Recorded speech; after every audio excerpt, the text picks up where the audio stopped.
Okay, everybody, welcome to WTFUSA. It's the podcast that talks about things that you probably shouldn't talk about, but we're going to anyways because we just don't care. So, we're going to talk about religion, we're going to talk about politics, all the stuff that you're not supposed to talk about. We're going to talk about everything. And we're going to talk about it from the perspective of where everybody is. And so, I will first introduce myself, Steve Silha. I am your podcast host based here in Phoenix, Arizona, in the lovely United States of America. And I would then introduce Sanjay and Tim, who are both in the lovely country of Australia. Yeah. And we will let each person introduce themselves here and go forward. So go ahead, Sanjay. Yeah, well, I'm here in Sydney, Australia. Born and raised in Sydney. I'm a business owner here. I love small business, as you can see. And t-shirts. And t-shirts. Copy the link below if you want to purchase one. But look, we've come together, I think, because we have a shared passion for entrepreneurial spirit. And that is I think, most obvious in the United States. And so Tim and I and Steve all, I haven't known Steve as long, but I've known Tim for a long time. And we love talking about business. We love talking about entrepreneurship. We love talking about where the world is at the moment. And so we have a unique lens on things that are going on. And I can't wait to spend more time talking to you guys and arguing with you guys about where things should be and where things should be heading. But I own a health foods business here. I've owned a number of different businesses. Like I said, I'm born and raised here. I've lived in the UK. I've lived in the US. Back here in Australia now since COVID, and it's a pleasure to be here. Awesome. Thanks, Sanjay. Tim, what say you? Okay, my name is Tim Wiles. I'm not that serious like Sanjay. Not I true. I like long walks on the beach and cocktails. Yeah, and pina coladas, but mostly I like coffee. So yeah. I'm also a small business owner. I've been doing business for a long time, decades in fact. My great passion is to develop brands, develop business with brands, to build my equity in my brands, and to sell my brands to rich companies, if I possibly can. So that's what I've been trying to do for the last 20 plus years. But the passion is twofold. It's small business, building brands, and also keeping brands and businesses alive. They're the two key things. Right now, just so you know, just so everybody knows this is a kosher, is that Steve and I actually have a business in the US together. That's how we are now good mates across the ditch. Well, I don't know, do they call it across the ditch? US to Australia, across the massive pond. And we have a company called Voodoo Spirit. So check that out and buy some product because, and maybe you don't want to hear this, otherwise I'll have to come over to the US and set up. So, I don't know if you want me there. So, like Sanjay, passion for what's going on in the world, the fact that we're all global business people, we all deal with across borders. A lot of the content we're talking about will be the things that in our opinion can affect negatively, potentially positively. We're going to get a little bit into some of the politics in the US because that actually affects us here in Australia. I know you people don't realise that, but it does. And also there are a couple of zany, personally we like looking to America because America being I just found out today, the second biggest consumer market in the world behind the EU. Maybe that's not true. Please write and tell me I'm wrong. But that's what we're going to talk about. All these things that you have to jump over, the hurdles of life, and some of the nuances of US politics, US decisions that they're making there, plus an Australian interpretation of how to get round those, if they're stupid, if they're fantastic. Sanjay and I will by nature butt heads, which is why we like each other. And Steve, no, you're in control. Like America always is, you're the big bully in this deal. Yeah. Oh, yeah. You're the big brother in all this, Steve. I also consult with a range of businesses. I've got experience in the retail and online sales space. So what I love doing is working with brands and with businesses. I've consulted before alongside Tim, and we just love helping businesses grow. We do. We want to see you guys be successful. Let's take the money off the fat cats. Yeah. And bring it down to the small. Sorry, Sanjay, can you stand up? We can't quite see the business part yet.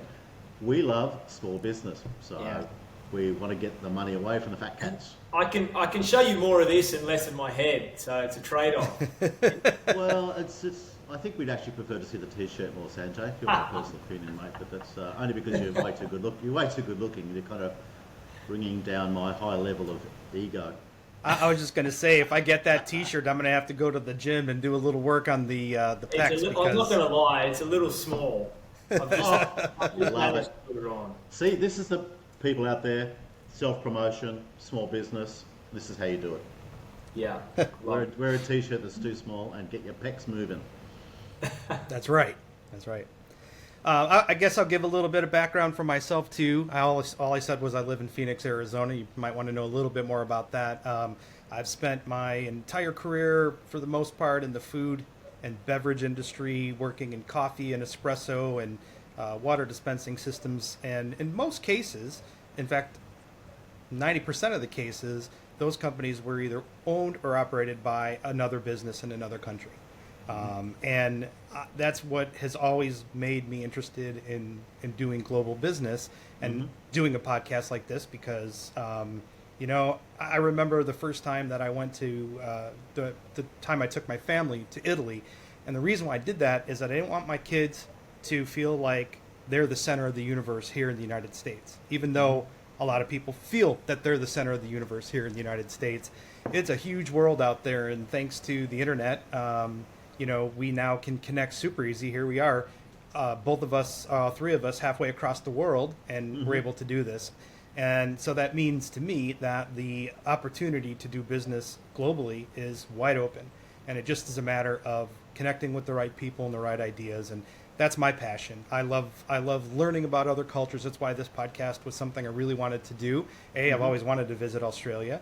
But B, it's fascinating to me to talk about the differences in doing business in the two countries and the differences between politics and all the stuff.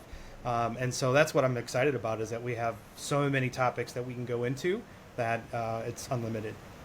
So Maybe we should explain also WTF. Go ahead. What it truly means, just you guys, if you're watching this already, you might have realised two things. One is that I talk extremely quickly, and so does Sanjay. So WTF has two different meanings. One is we talk fast, and the other one is we talk facts. So one is our kind of relaxed, casual approach to life, where we talk more about some other nuances of the difference between two countries, but the other one's more factual. Unfortunately, this is where Sanjay jumps over me a little bit because he actually pays attention to facts, whereas I like to bend them. Yeah, it should be IKEA. I talk facts. I don't know. Yeah. Okay, there you go. Was there a third meaning for WTF?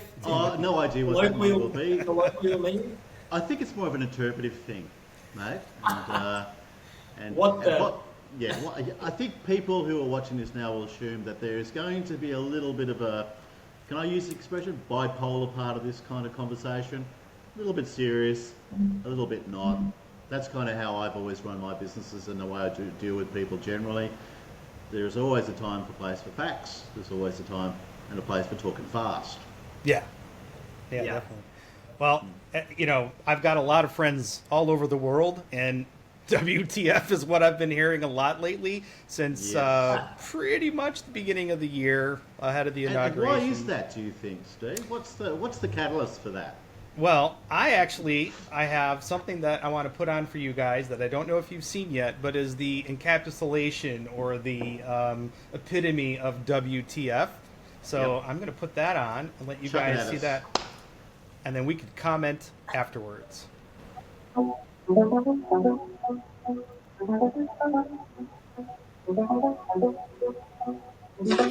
Tunnels coming to set you free, bringing the light for all to see. No more tunnels, no more fear. Trump Gaza is finally here.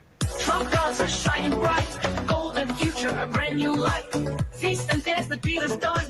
Trump Gaza #1. Trump Gaza shining bright, golden future, a brand new life. Feast and dance, the deal is done. Trump Gaza #1. What do you guys think of that? That is, to me, the epitome of WTF. This was actually put out through Donald Trump's social media. I think it's called Truth Social. Yeah. Not the White House. I thought it was actually being put out by the White House, but I mean, that's going to make anyone go, what the hell was that? Yeah. Well, first, my first impression is I don't feel very well in the guts. Makes me feel a bit sick in some ways. Wow, that's sort of idol worshipping, is it not, in some sort of way? And where is the humanity in that? What about these poor people of Gaza? Yeah, it really is kind of wild. I get what he's trying to do, and I don't get it. What's that message saying? Is that I'm just going to spend all yeah. my money? Yeah, you're right. I actually have no idea what he's trying to do. I don't know why I said that, because I'm not quite sure. in this particular case, I don't think that, you know, a lot of the stuff that's happening in the United States with the shrinkage of the government, and there's a lot of things that I can see. I don't like the way they're executing it, but that one I just don't get. I don't get. Maybe it's to curry favor with Israel.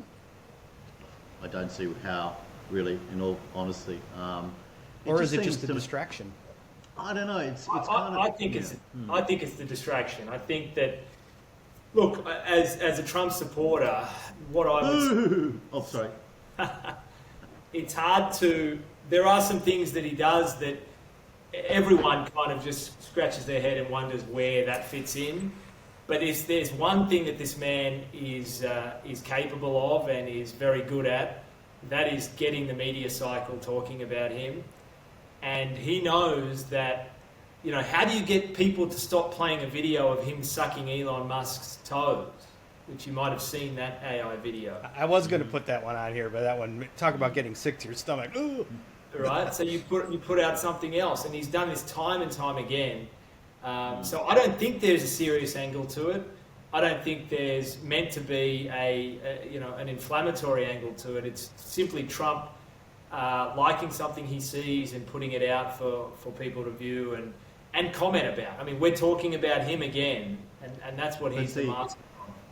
That might well be his motivation, but from what I can tell, that isn't his motivation, because he's already spoken about turning Gaza into another Mar-a-Lago, has he not, in many, many ways? So I wonder, yes, distraction. Everybody seems to allow politicians, and Trump being one, and many other politicians, to be able to say these things. And there's consequences of other people watching that. You can't tell me that there aren't people in Gaza going, what the fast talking is this all about? I mean, you might call it a distraction, but quite simply, it's really naff. It's really wrong, and it doesn't really present Donald Trump as a serious person, in my opinion. It makes him look like a bit of a clown. Yeah, it's hard. It's hard to. Yeah, go ahead. I mean, I would ask Steve as the American here. Uh-oh, poor Steve, on the spot. You know, and you don't need to tell us who you voted for, Steve, but I do get a little bit sick of hearing about how bad Trump is, because often they're people that would never have voted for Harris or Biden, and unfortunately, it's a black or white game, right? When you guys go to the polls, you only had two options. You could have voted for one of the outside candidates who never would have become president. And so when you're faced with two options, Trump is by far superior than what the Democrats have put up in the last 10 years. So I don't know that, I don't think that he's perfect. I don't think any politician's perfect. But I do wonder where the Trump bashing stops, and where, you know, you've got to take a long, hard look at the Democrats and say, well, what is the alternative? There's a third alternative: no vote. Well, actually, that's the majority. If you look back at the last presidential election, 31% voted of the U.S. population, 31% voted for Donald Trump, 30% voted for Harris.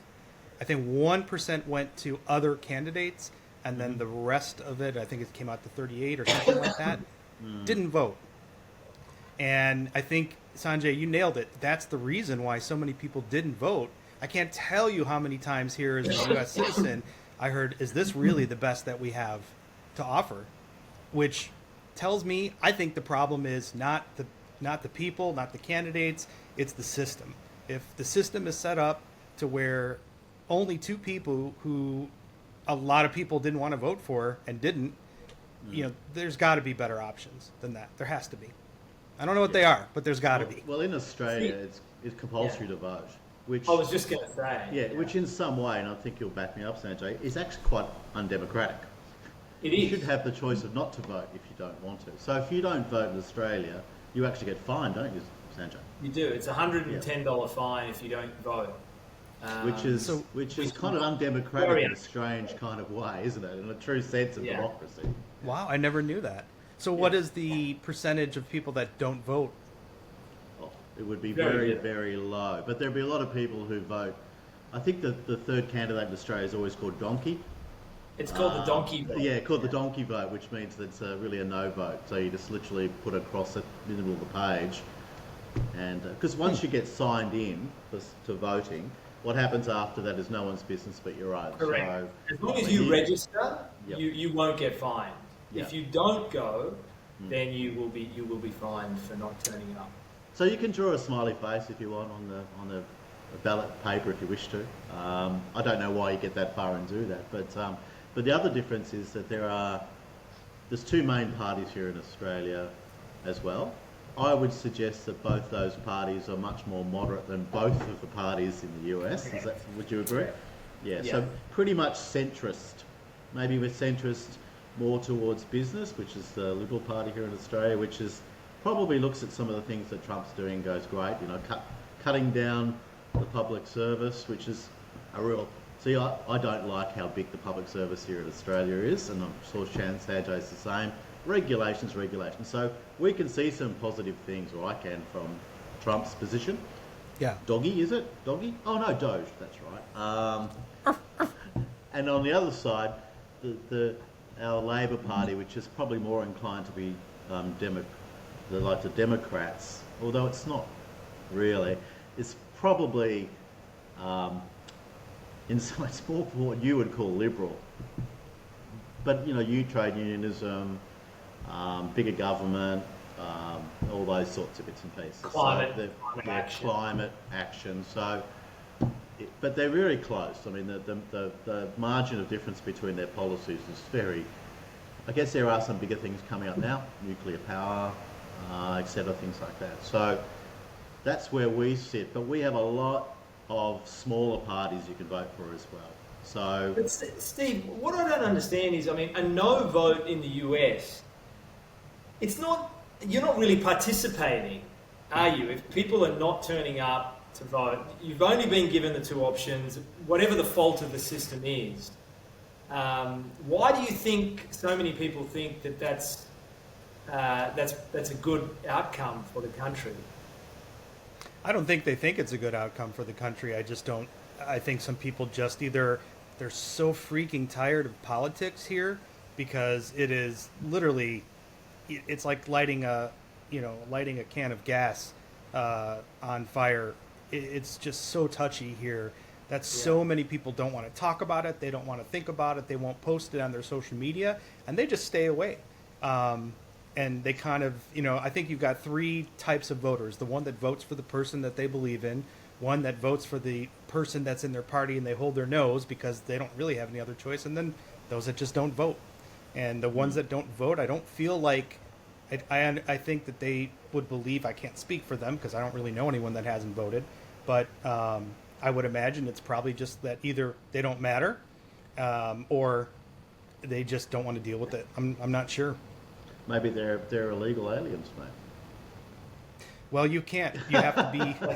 I was going to ask you guys, because here you have to... Well, it depends. Everything goes by the state. So certain states require that you have to have an ID. Some don't. Is it the same... There you have provinces, right?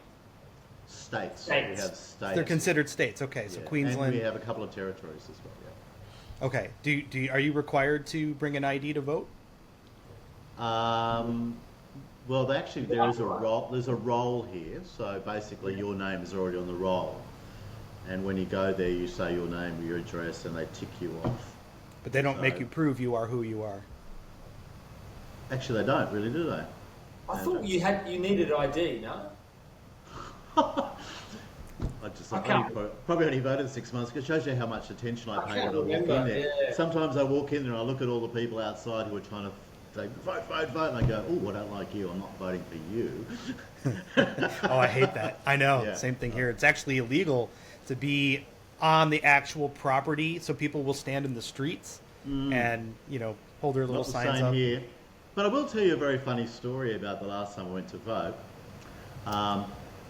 Because the normal foot attire in Australia is what we call a thong, and by the way, that's not weird looking underwear that you guys wear in the US, but what do you call it? Flip-flops, Jan? What do you call them? Flip-flops. Flip-flops, okay. Flip-flops. Yeah. So I'm walking Sandals. through the gauntlet of all of these people handing me from their various political parties, thinking I'm pretty cool, got my mind set, I know I'm going to vote. Start walking along, and I had the flip-flop explosion. Have you ever had that? Yeah. Where my flip-flop just decided to blow up Disintegrate. Yeah. right in front, and rather than these people, kind of stopping and saying, "You okay?" Because it kind of fell over. I just got inundated with pamphlets. Vote, vote, vote for me, vote for me, vote for me, vote for me. Thanks for nothing. Yeah, so visually speaking, you can imagine a guy lying on the ground with 1,000 vote for me pamphlets on him, trying to reconnect his, I'm going to say thong. I just checked it out, guys. You don't need ID in Australia. Wow. So you turn up. So the way it works, Steve, there's a roll, like Tim was saying, and it's a paper. It's a large, ream of paper, and it's got all the people that live in that electorate. So once you get your name ticked off, no one else can go in and say that they were you. Yeah. So they manage how many times you vote, but they actually don't check ID. No. Interesting. It seems to work, but also it's up to us if we move into another postcode. Generally it's by postcode, isn't it, in some ways? It In is. Sanjay. Yeah. If you move into a new place, it's your responsibility to change yourself on the roll. Interesting. And they Can you- have, there's quite a large percentage of postal votes here too, which is probably the same in the US, I think. Let me just ask, guys. I mean, I know that Tim's probably got a clock on us now to see how long we talk about Trump, but what is it specifically? That's it, we can't talk anymore. My impression is that people that are business people like yourselves that maybe don't like Trump, it tends to be some of the social, his behavioural stuff that you don't like, rather than the policy stuff. And I want to know why that, first of all, what behaviour that is, and secondly, why that grates you so much. When I know Tim, and I've met Steve a few times, I mean, I can tell already, business owners are generally characters in ourselves. We are not, we're not cookie mold kind of people. We are designed to be different. Yeah. Yeah. So maybe you can enlighten me on what it is specifically about Trump that gets under your skin so much. You're probably aiming this at me more than Steve, because Steve is neutral. Okay. It's funny because obviously I don't see all the policies. Okay, fair's fair, right? We don't see them all here in Australia. I do like things like cutting down government. I've already said that. I really dislike the size of government. I don't like taxpayer wastage. So I'm not anti the policies of the current Trump administration. Some of them I am, of course. When it comes to things like USAID, I just don't understand why you stop, and then try and sift through the ones that are inappropriate. We all know, and I can imagine, there's a lot of things that USAID does or USAID does that's wrong, right? I can imagine there's a lot of wastage. I get it, but surely it would be better to go into the USAID and then work through the different things that probably should be cut, rather than just stop them. I don't understand that, because to me that's only a rich person would ever do something like that. Rich people can afford not to get paid because they're already getting lots of money. People who are on benefits and things, they can't afford one day without their dollars to survive, right? So I think that what I don't like about that part is I don't disagree that there's fat and horrible things in the USAID. There's things that shouldn't be there that you can save money. But the way to do it is not to do the way they did it. Don't just jackboot in there and go, right, stop, and then we'll try and find the ones that are good. It makes America look stupid, really, to be honest with you. And I think probably going back to the caricature of Donald Trump, I would suggest that most people think that he is a pretty stupid man. Like, not particularly intelligent. And also, it's very easy to be successful when you've got shitloads of money behind you. Now, the three of us have all built our businesses from nothing. So for me, I don't like this oligarchical system that I'm starting to see in the US. That's what worries me the most. Yeah. And I do believe, and I think your Gaza video proved it a little bit, I think Donald Trump does kind of see himself as the populist leader and kind of likes the idea of being idolised. There you go, Sanjay. So by the way, if you're in America, there's a lot to go through there. And I know, Steve, I'm happy to hear some of your Oh yeah, I definitely have opinions for sure, and I don't mind sharing them. Yeah.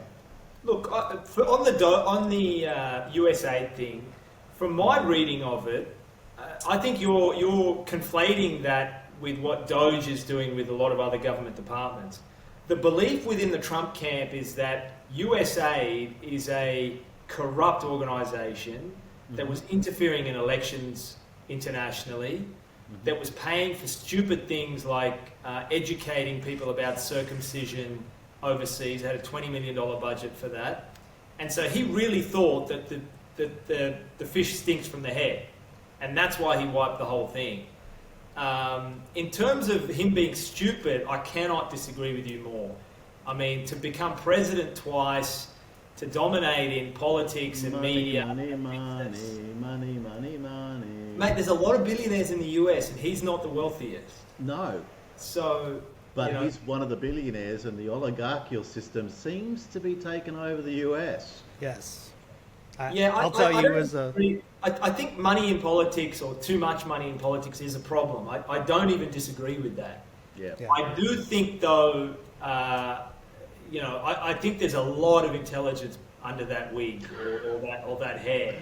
He's a very smart man who understands how to play the system. The system there, Tim, is very different to our system. He would never be elected in Australia. But I think, the success speaks for itself. Whether he started with a head start, whether he inherited a lot of it, he's achieved a lot. But, sorry, Steve, what I will ask, though, is some of the things that come out of his mouth are very ill-informed. What I noticed about American politics is and I seem to recall, and I might be wrong, I seem to recall something from J.D. Vance, 2016, calling Trump a fascist. Did I make that up, or did I see that? He said he is a firm never Trumper.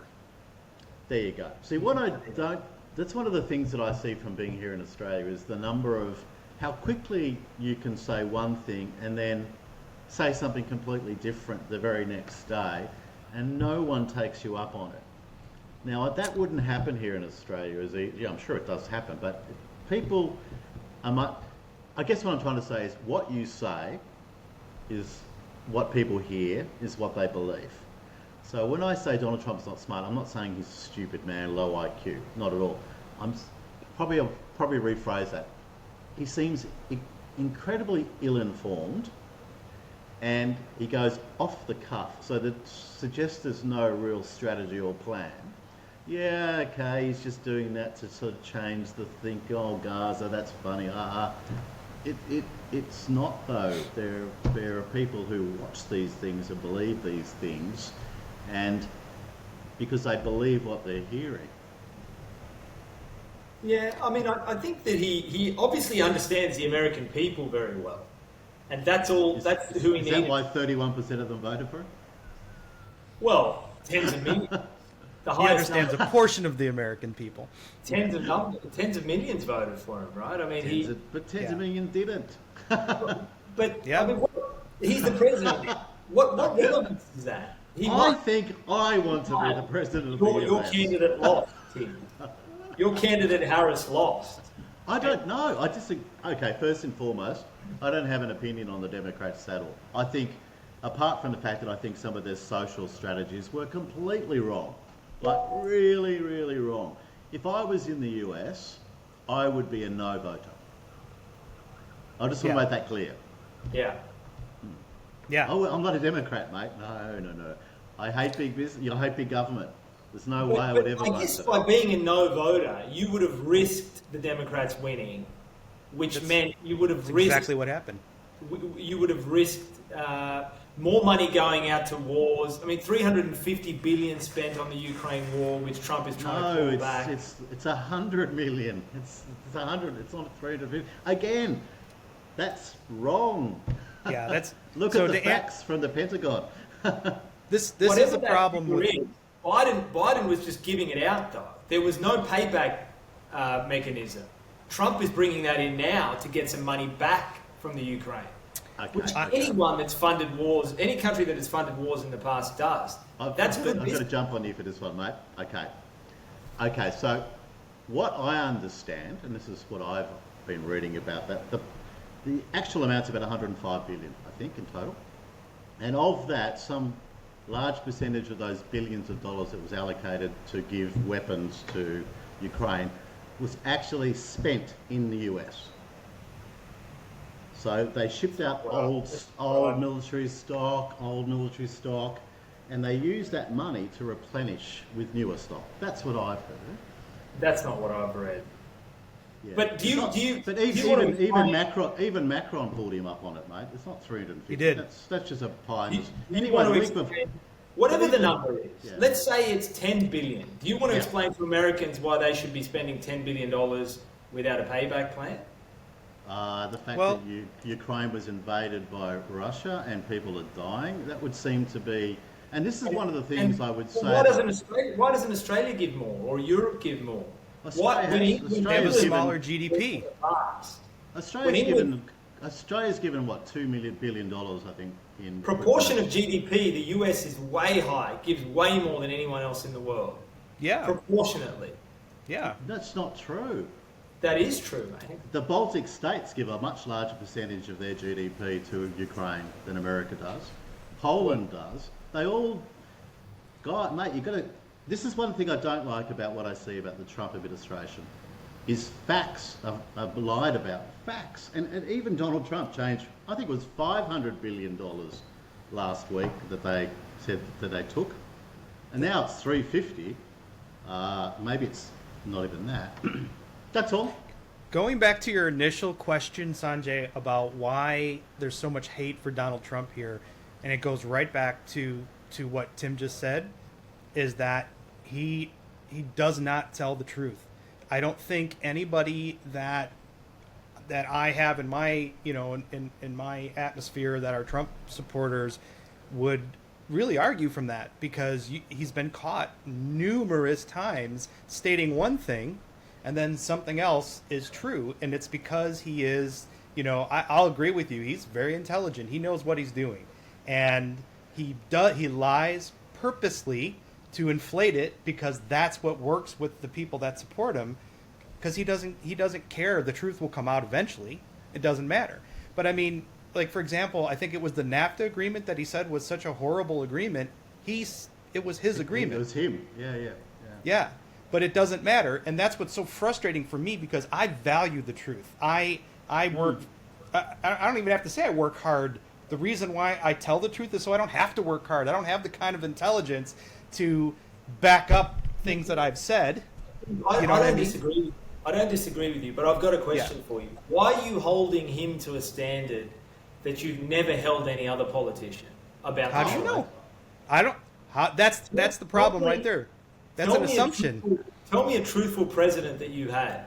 Tell me one. I would suggest that if it was me and I lived in the US, all of them would be under my gaze. It wouldn't just be Donald Trump. But I what? watched So then- Biden thinking, Biden, what are you doing? No, but Steve's problem with Trump is that he doesn't tell the truth. But neither did Biden, neither did Obama, neither did George W., neither did Bill Clinton. Here's the difference. What's the difference with being president? Let's go back to the election and him saying that the election was rigged. Court after court after court after court. I don't know how many, 170 something cases. They were all overturned. It was not rigged, in my opinion, in my personal opinion, and lying about that to the American people is one of the most insidious and dangerous things I've ever seen, because now you've undermined the faith in the United States of America at its core, and that is not good. That is not okay. That was an attack on the Constitution, wasn't it? Yeah, absolutely. And that's my problem. All the other semantics and inflating things and doing all that other stuff, it's whatever. But he's attacked the basis of the United States of America, and now people are going, why bother voting? Because it doesn't count, because it's rigged. And that's how authoritarian works. They talk about rigged elections. The election is the one thing that makes the United States of America really special, in the sense that it's free choice. And if you undermine that, the actual integrity of that, what's left? That's dangerous. Yeah, look, I don't know. Like I said at the beginning, I can't say that everything he does is right.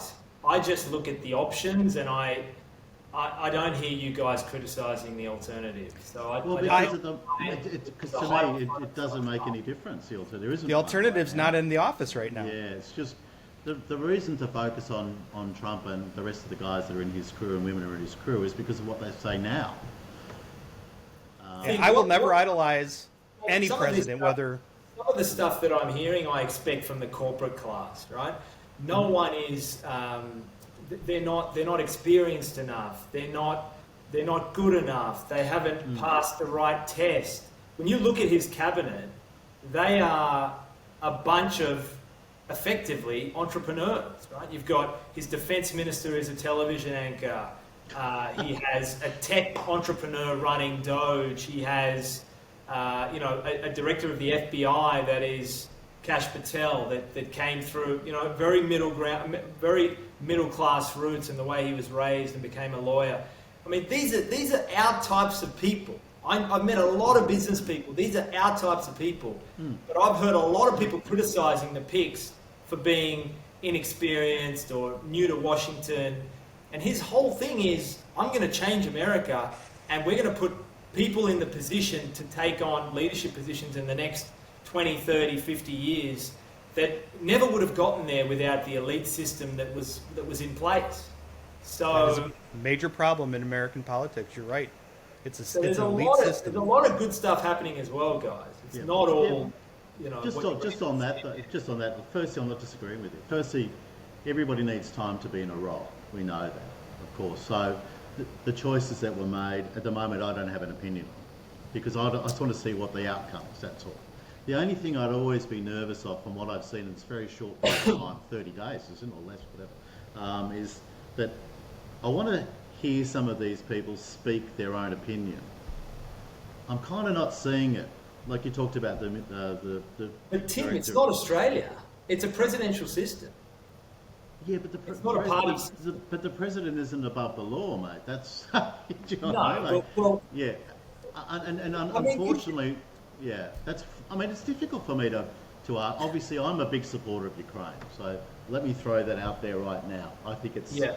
I think it is really disgusting that politics and economics are used and abused against people that, by no fault of their own, have been invaded and are dying. And that's any war, right? Any war. Yeah. Any war at all. And there are bad people on both sides, I know. In the case of Ukraine, it seems fundamentally obvious, though, that one country invaded the other. Gaza is a whole different kettle of fish. I mean, that is something that's been going on and will probably never ever stop. Even regardless of whether Donald Trump builds Mar-a-Lago Part 2, that's cultural, that's religious, that's different. It's different in Ukraine. That was an invasion. And whatever the reasons are, it's because of NATO, it doesn't make any difference. The fact of life is that these poor people were invaded, and many of them have died. And I don't like what I'm seeing there now about, and I don't know, we only get second-hand news, I know, we're not in the cabinet room, but for Ukraine to now have to try and sell its soul with its minerals to get not even support from the US. Doesn't seem. Where's the humanity in the US government's words? That's what I want to. That's what I think. That's it. That's what I'm missing. Talk All right. about people. I'm glad it's People. taken 40 minutes for you to declare your interest, and that there's nothing that he will do because of this Ukraine issue. There's nothing he can do that you will like, because this is the main issue to you. Well, and cutting. that's fine. There's nothing wrong with that. But cutting government, I'm all for. So that's not true either.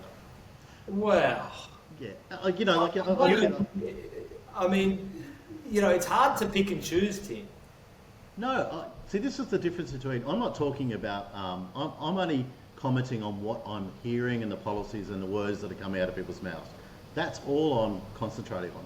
And regardless of what you think about Ukraine yourself personally, I'm just talking about what's happening there. Do you But know when what I mean? I see, this is the difference between us, right? I see whatever's happening, and not all of it is good. I don't disagree with you guys. Not everything Donald Trump is doing is good. I'll say it again. Not everything Donald Trump is doing is good.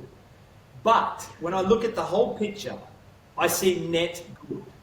I say he's a net good for the US and for the world. He's taking us in a different direction. For the world.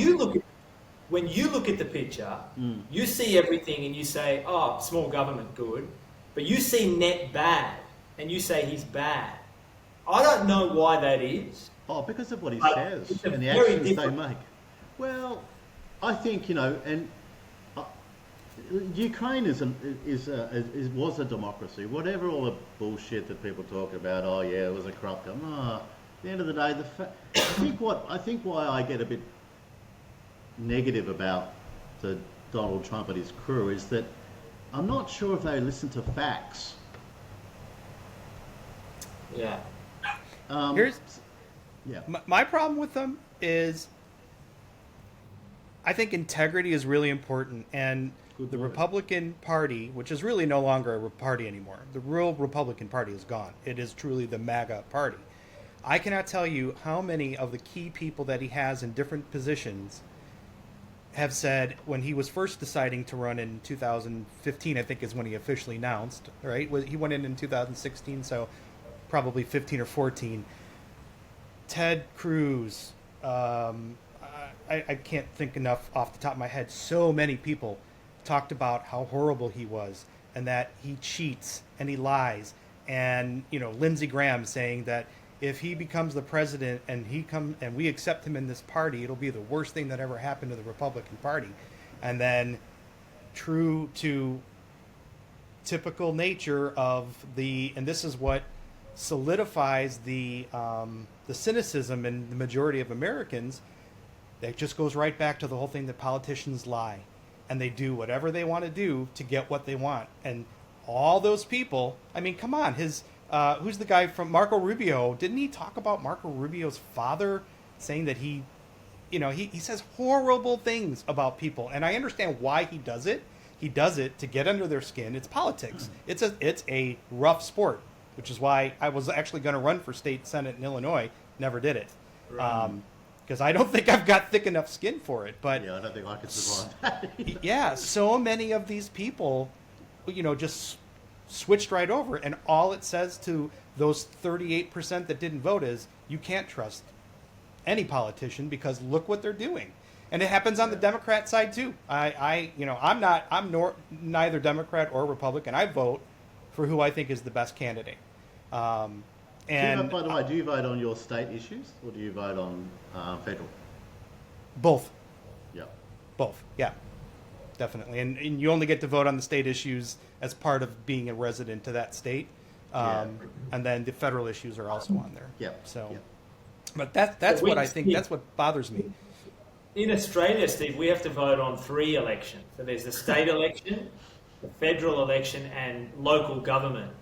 So we actually... Yeah, I guess we do too, actually.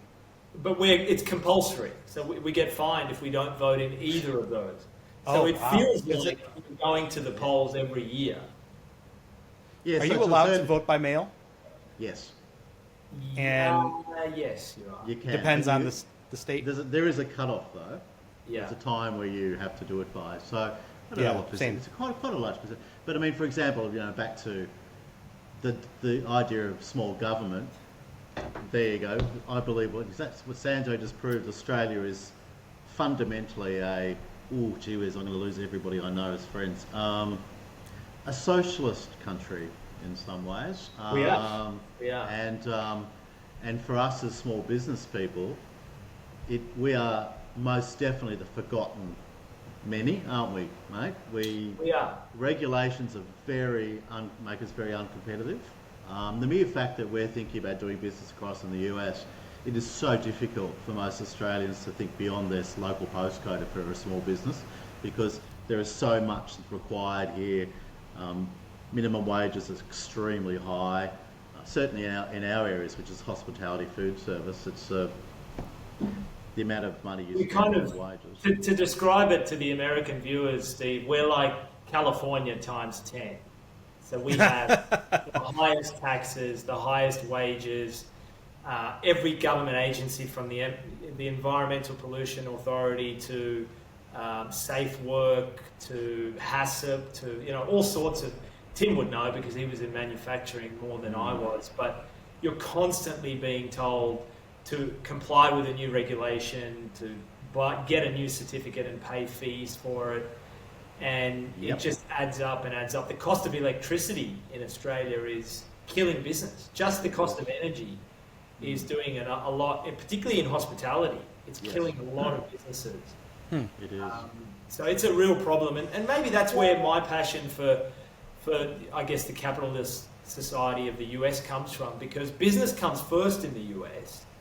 And, like you guys, I'm a little bit mixed. I love the healthcare system in Australia. Yes. I love the gun laws in Australia. So I'm also balanced in my own way. But in the US, you have a business comes first approach, and they understand that business growing grows the economy, grows employees. See, that is what I do like about the Republican policies. I do like that. Yeah. Yeah, maybe some of the social things kind of get up my wig. Definitely international politics. I don't understand where they're coming from. So I'm not here. I just want to make it very clear to people watching, I'm not anti-Trump government at all. Just I don't like some of the stuff that comes out without facts. I don't know, Tim. They're already commenting, mate. There's like, who is this? By the way, you can't win, can you? You know what I mean? Like, what? Yeah, you can't. At the end of the day, there's no perfect political party anywhere in the world, I'm sure, that would meet every single thing that I believe in. There won't be anything. And I think across the world, politicians sometimes do things just to stay in power. I think we can all agree to that. It's very evident here. Also, Tim, the culture. I mean, having lived in the US, some of the things that I didn't understand, like the guns and the healthcare, when you live there, you understand it's built into the fabric of the people. I met some very poor people that were against free healthcare, and it's just something that they said, What? Absolutely. What They said it should be insured. They had jobs, so they weren't homeless, but they were happy for it to be insured. They didn't want the government paying for it. Whereas here, as you know, we get everything paid for. Did you know that, Steve? Except dental, Steve, and people are so upset that dental is not covered and dental should be covered. I mean, that's one reason why I understand the nuances of, sometimes governments are bigger because of things like that. So I would suggest in Australia, Steve, is that the fact that our taxes go to the government pays for, goes down to state, pays for things like healthcare and aged care is a good thing. I'm okay with that. I understand that bureaucracy is required to manage in some cases to manage. I get it. The argument that I always have, which is where me and Donald Trump are mates on this one, and Elon, is that we don't need quite as many of them. We're just going to clip that part, Tim. You and Donald Trump are mates. So you're just making me have to be anti-Trump. That'll be our. I'm not. That'll be our little short that we put out. By the way, people listening out there, I'm going to get one of those visas that no one's allowed to have anymore, and I'm going to start running for government. Didn't gotta get- you, You got to get a gold visa. You're going to have $5 million gold if you visa. want to $5 come to the million United bucks. States now. Okay. $5 million I might have to go to some other country and find a way of. I think Mexico is looking for drug cartel leaders. I might just go there. God, Drug cartel is in coffee. That's illegal. We've drug. had a just so it you is a know, legal drug. Just so you know, Steve, that law is also that's been in place in Australia for a long time. I think in Australia it's 3 million Australian dollars will buy you a visa. Yeah. I've had some cousins that have wanted to move here and have looked at it. So it's not a unique not. visa law at all, but I know it's copping some criticism for how. Well, I again- agree. I'm not against that idea either, to be honest with you. No, I that's why, there's a lot of stuff that I do agree with. And that's one of them that's already been there. Like you said, he's just naming it basically. But yeah, there's a fast track for citizenship if you got the money for it. Yeah. But I think that's where a lot of the problems that the American people have that will say it out loud is that there's a lot of fear that the middle class is being pushed one direction or the other. And there's a lot of policies that are being developed right now that really are I think they're designed to stratify the population based on your amount of wealth or whatever. Based on this, Steve, around the middle class and jobs being replaced, I wanted to ask you guys about DeepSeek and ChatGPT and the whole rivalry there that's going on. What do you think AI is going to do? The US is obviously the leader in AI globally, but where can we expect jobs to go in the next 10, 20, 30 years? If I were just having my children are 24 and 20. If they were young, I would tell them go learn how to code, because AI is absolutely going to replace a lot of business. Great example. I needed to create a legal document, and I could go in ChatGPT, and it gave me, for what looks like to me, not being an attorney, pretty good document. And then you could pay an attorney to look it over versus having them draw it up. So to me, that's what's happening with it. And it's fascinating to me where it's going to go. I have no idea where it's going to go, but definitely I'd code. and in the medical world, there's always going to be, people are, although I don't know if you've ever seen the, what's it called? There's a name, so the traditional CPR, there is a unit now that they can strap onto your body and it does it automatically. Wow. It's got like a piston in it. I think it's called Jason or something like that.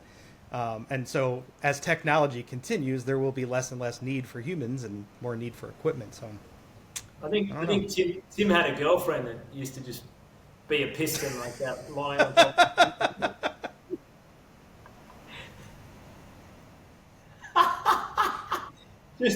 Just a warning, choking hazard.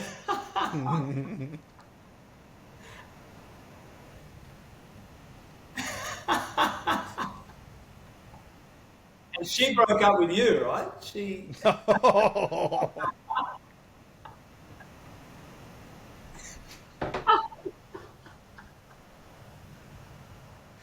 Boom tish.